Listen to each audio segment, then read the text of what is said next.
नमस्कार दोस्तों, इस व्याख्यान में हम अध्ययन करेंगे धारा 3M का। विचार, नियम और मानसिक प्रक्रियाएं पेटेंट योग्य नहीं हैं।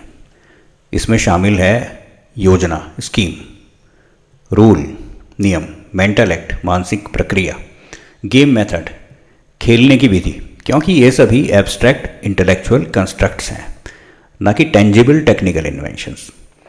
अब यहाँ पर मेयर शब्द का इस्तेमाल है। मेयर शब्द बहुत महत्वपूर्ण है। इसका मतलब है कि केवल स्कीम, केवल रूल, केवल मेंटल प्रोसेस, ये अपने आप में इन्वेंशन नहीं है। अगर केवल सोचने का तरीका नया है तो वो पेटेंटेबल नहीं है। अगर कोई कहे a new method of memorising numbers using association techniques, तो क्या पेटेंट मिलेगा? बिल्कुल नहीं मिलेगा, क्योंकि ये पूरी तरह मानसिक प्रक्रिया है। इसे ना तो मशीन की आवश्यकता है, ना कोई टेक्निकल ट्रांसफॉर्मेशन की।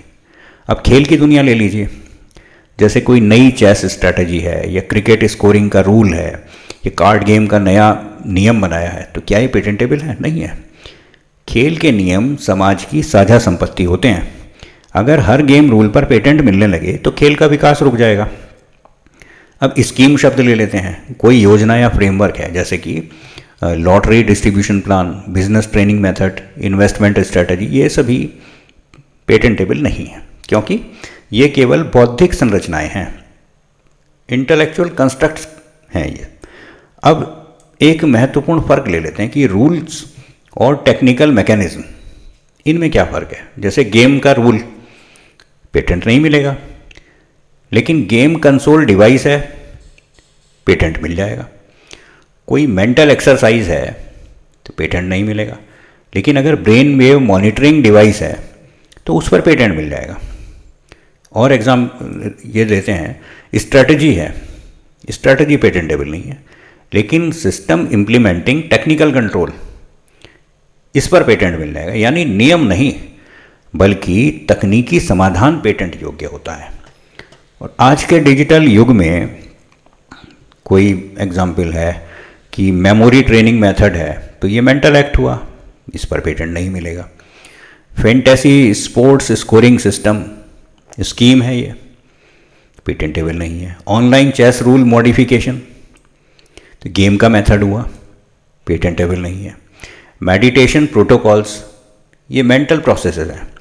लेकिन अगर कोई डिवाइस ब्रेन सिग्नल्स को डिटेक्ट करती है तो पेटेंट संभव है। अगर कोई हार्डवेयर सिस्टम नया है तो भी पेटेंट संभव है। तो दोस्तों, एग्जामिनर क्या देखते हैं? क्या क्लेम केवल रूल या आइडिया है, या उसमें रियल टेक्निकल कंट्रीब्यूशन है? केवल सॉफ्टवेयर डिजिटल फॉर्म देना पर्याप्त नहीं होता। फॉर्म बदलने से इन्वेंशन का सब्सटेंस तो बदलेगा नहीं। तो धारा 3M एक बहुत गहरा संदेश देती है कि विचार मुक्त होते हैं, जबकि नियम हैं वो साझा हैं, वो सबके साथ साझा हैं।